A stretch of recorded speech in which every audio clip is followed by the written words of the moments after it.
This is Future Car. By the year 2030, we certainly can imagine automobiles that don't crash, and today we have technologies that are clearly on the roadmap to that future. Collision avoidance systems, for example. We have sensors based on radar or LiDAR sensors that actually can detect whether there's an object up the road and give our drivers heads up or advance notice that there's an object coming. Not only can computers allow vehicles to essentially see and sense what's around them, but can process that information very quickly. There is no question that there will be artificial vision of some form in vehicles in the future.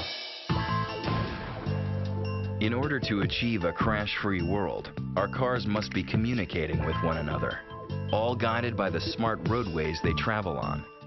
Already, there are telematic highways in Wales, and sensors are being used on roadways in smart corridors of Southern California. Cars will be communicating their locations within a precision of less than a meter, and being able to communicate within milliseconds.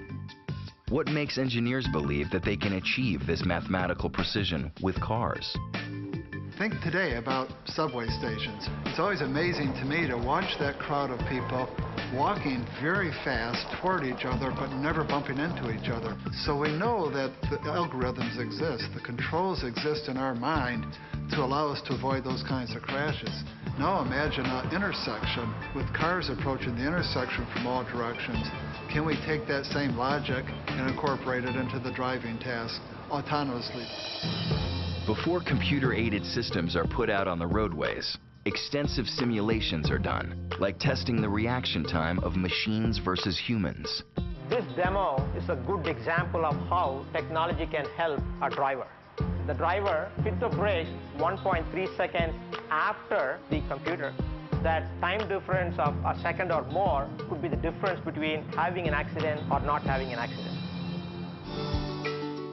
What happens in virtual simulations will ultimately make its way into our cars, and the driving experience will expand, as computers show drivers far more than just what their eyes can see. Here is a next generation technology which, while you're driving, superimposes video on the windshield. So as you're driving, you get to see artificial lines showing the lane in which you're driving, and you see that the left turn arrow was superimposed. The technology that you see here is available today. It would take about 5 years for it to be in vehicles that you can buy. The death toll on the highways could become a thing of the past, some quaint thing we look back and say, how did we tolerate that?